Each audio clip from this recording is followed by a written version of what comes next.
The Dalai Lama, a homework project by Maxime. Right, today we're going to talk about the Dalai Lama. No, not that type of llama. Okay, that's better.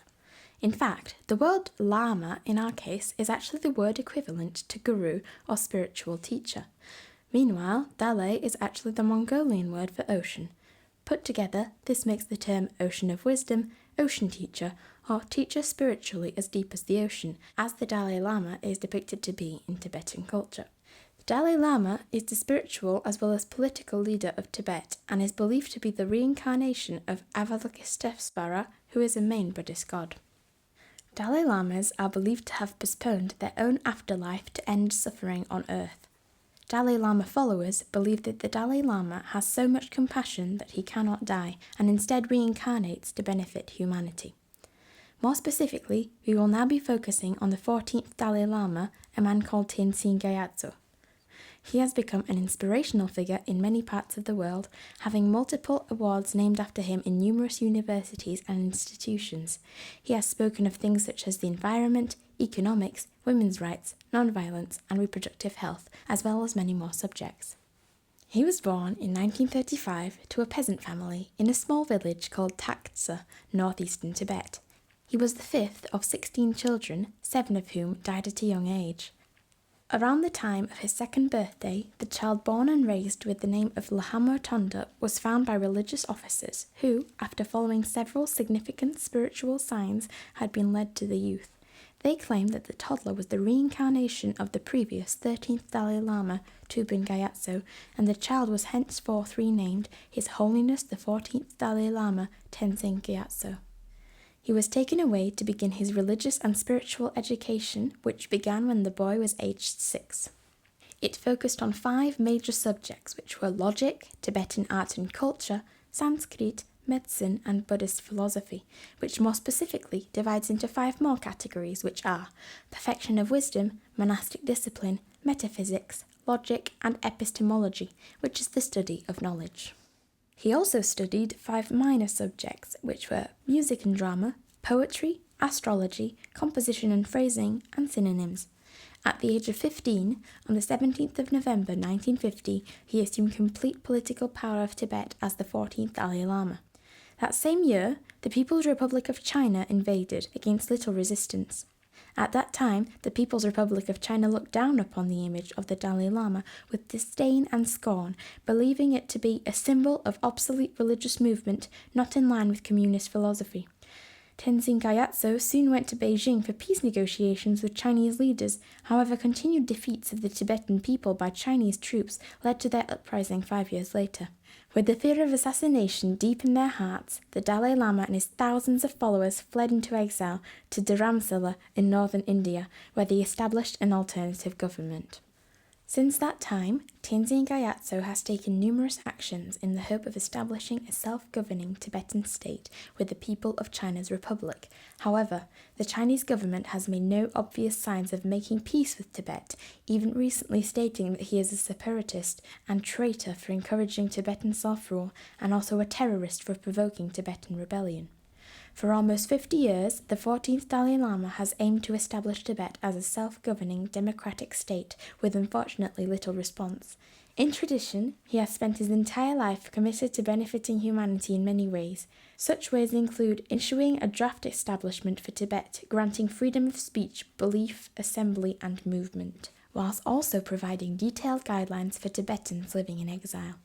He has travelled all over the US, Europe, Russia, Latin America, and many countries in Asia on many occasions, meeting with numerous Western leaders. His message is always one of peace and empathy for people all over the world. Tenzin Gyatso has also written books and directed hundreds of conferences and workshops around the globe discussing engaging in wisdom, sympathy, and more recently, environmental sustainability too. He is known to be an effective public speaker, a charming and charismatic man who describes himself modestly as a simple Buddhist monk, no more, no less. During his multiple voyages abroad, he has emphasized the need for better understanding of and respect among the different faiths of the world. In the year 1989, His Holiness the Dalai Lama was presented with the Nobel Peace Prize for his non-aggressive works for the freedom of Tibet and for his genuine concern for global environmental problems. The committee wants to emphasize the fact that the Dalai Lama, in his struggle for the liberation of Tibet, constantly has opposed the use of violence. He has instead advocated peaceful solutions based upon tolerance and mutual respect in order to preserve the historical and cultural heritage of his people. Recently, in December 2008, Tenzin Gyatso declared his semi-retirement after having his gallstone surgery.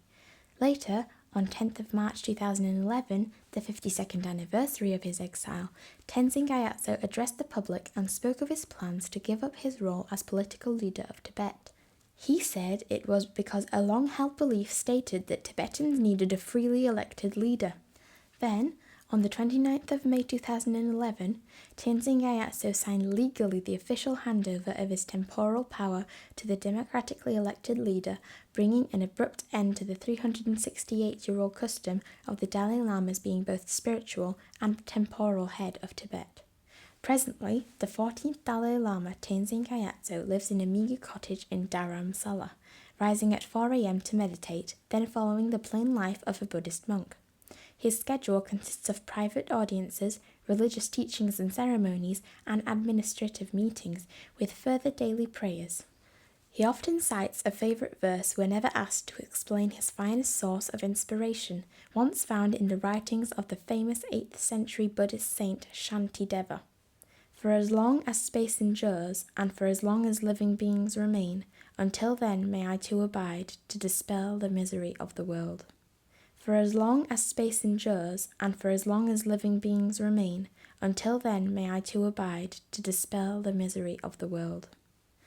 Throughout his life, Tenzin Gyatso has followed many specific Buddhist beliefs, such as treading in the steps of Buddha.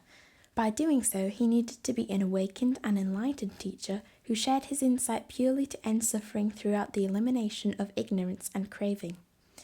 He did this whilst being a role model and devoted Buddhist monk of high standard and inspired many people worldwide. He believed against discrimination and fought peacefully for equal rights for all beings.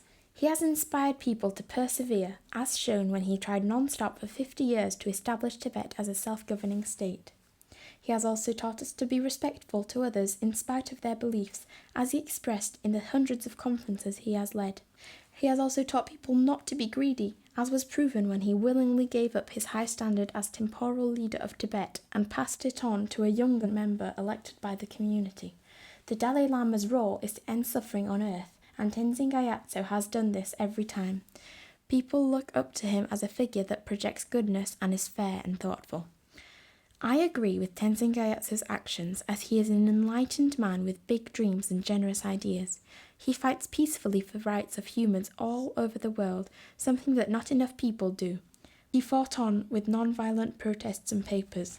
While some people may consider his efforts weak, they were successful, and he has changed the worldwide view of many things.